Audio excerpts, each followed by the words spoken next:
جمعية الدعوة والإرشاد وتوعية الجاليات بمحافظة بدر.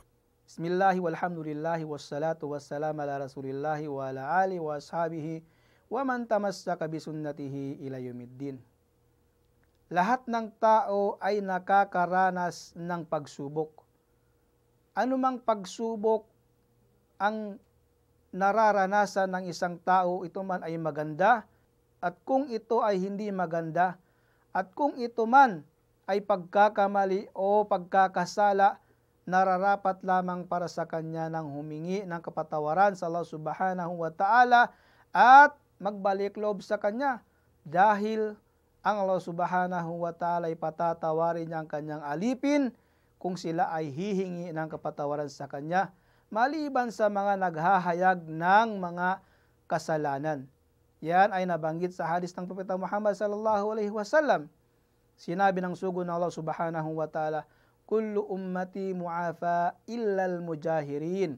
Sinabi ng Propeta Muhammad sallallahu alaihi wasallam, lahat ng aking umma, lahat ng sumusunod sa Propeta Muhammad sallallahu alaihi wasallam ay mapapatawad ang kanilang mga kasalanan, maliban sa mga taong naghahayag ng kanilang kasalanan, ng kanilang pagkakamali na labag sa utos ng Allah subhanahu wa ta'ala.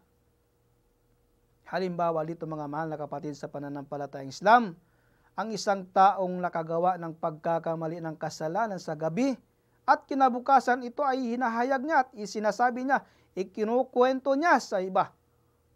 Kaya mga mahal na kapatid sa pananampalatayang Islam, ang pagkakasala ng isang tao na nagawa niya, ito ay tinakpan na ng Allah subhanahu wa ta'ala sa kanya. Kaya nararapat lamang lang humingi siya ng kapatawaran at magbalik loob sa Allah subhanahu wa ta'ala, at insyaAllah patatawarin siya ng Allah subhanahu wa ta'ala.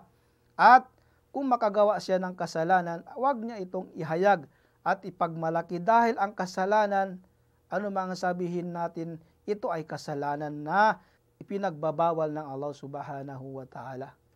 Kaya mga mahal na kapatid sa pananampalatayang Islam, parati nating hilingin sa Allah subhanahu wa ta'ala na pagtibayin ang ating puso, na pagtibayin ang ating pananampalataya sa Allah subhanahu wa ta'ala, upang tayo ay hindi makagawa ng anumang pagkakasala, at kung tayo ay magkakamali, tayo ay magbalik loob sa Allah subhanahu wa ta'ala.